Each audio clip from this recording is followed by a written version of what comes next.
Hey team, today we are going over how to stretch and strengthen our end ranges of motion for shoulder flexion and shoulder extension. You will need one long training stick for today's movements. If you do not have a specific training stick, you can use a substitute, something like a dowel or an industrial broom where the handle screws off. This stick is slightly longer than 6 feet, or it's taller than 6 feet. Because we're using both arms at the same time, you have to consider your wingspan. So probably at least 5 feet long with whatever you're working with, up to 6 or 7, depending on how long your arms are. So we're going to start with shoulder flexion first. I'm going to grab the stick in my right hand, and I'm going to put the stick alongside my trap so it's not on the bone, making the movement uncomfortable. My left arm or left hand is down on the other end of the stick. So that's why you need a longer stick. You're using both arms at the same time. Shoulder flexion. So we're going to get into the stretch first. Generally, you want to hold a stretch for a minimum of 20 seconds, depending on how much time you have. You can go up to 2 to 3 minutes. We're just going to do about 20 seconds for today's purposes to help us get into further range of motion for shoulder flexion. So shoulder flexion is when I lift up. I'm going to use my left hand and press the stick forward while keeping my arms as straight as possible to put me in more shoulder flexion. So I'm starting my stretch, again, holding for a minimum of 20 seconds. I want to make sure that my head, rib cage, hips are all stacked so I'm not leaning forward, arching, or leaning back. And I'm going to keep pressing this left arm forward, getting as much shoulder flexion as I possibly can out of that right shoulder.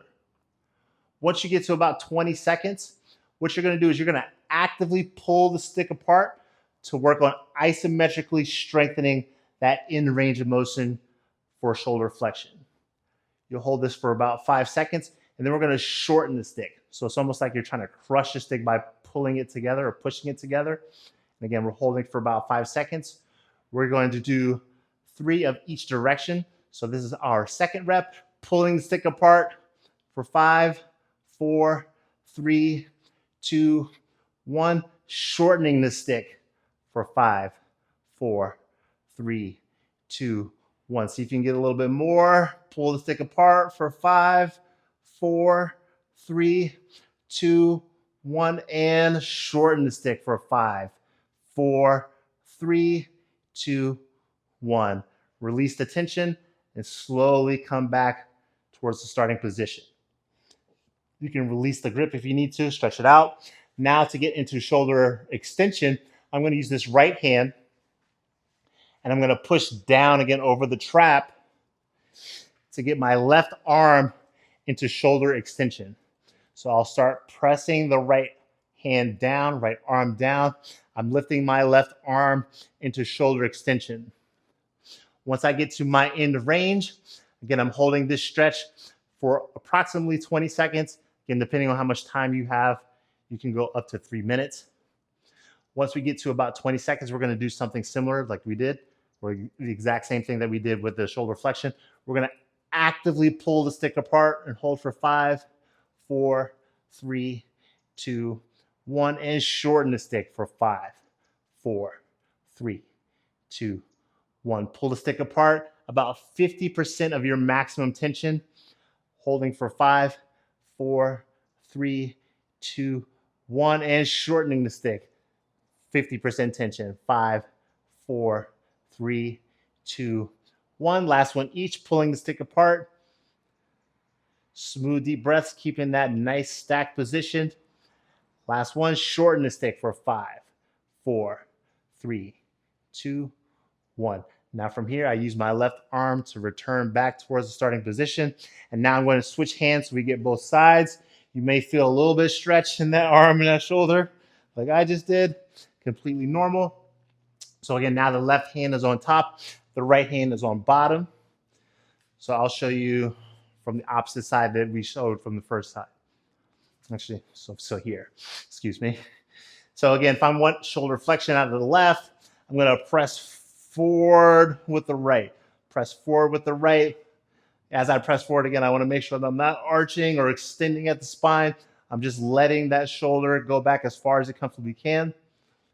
And you may feel a little bit different on each side. That's completely normal. That is also why we do a lot of unilateral movements in our training to even out both sides as much as possible. You'll never be completely even, but we want to limit compensations if possible.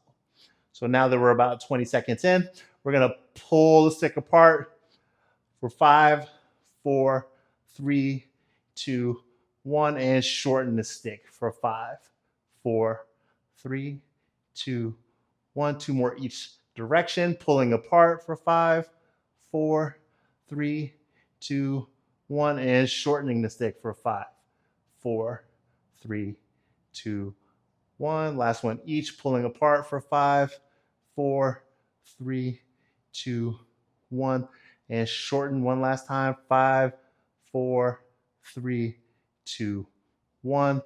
Go ahead and release the tension. Return back to the starting position.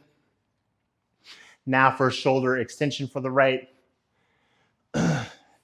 Showing you from the opposite side. At least I think I am from the first time. So again, with the left arm, I'm pressing down along the trap, getting that right arm into shoulder extension. My left shoulder is a little bit tighter than my right shoulder. In flexion and extension, you might, again, feel that you have one side that's significantly tighter than the other, or maybe even just a little bit. That's fine, completely normal.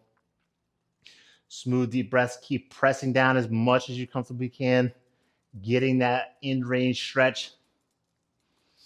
From here, we pull apart for 5, 4, 3, 2, 1. Shorten, 50% tension. So about half of your maximum effort.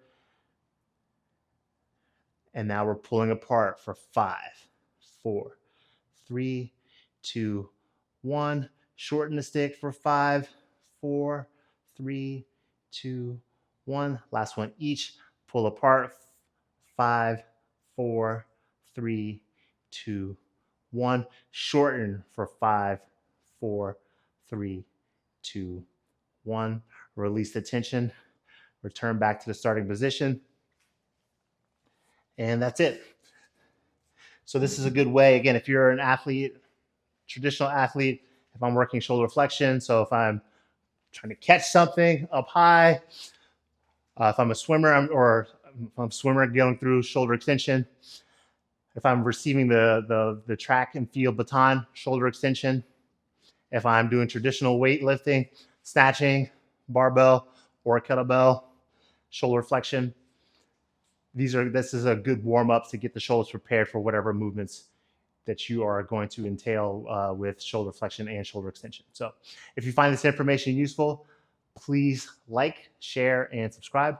I appreciate you taking time to watch, and I'll see you next time.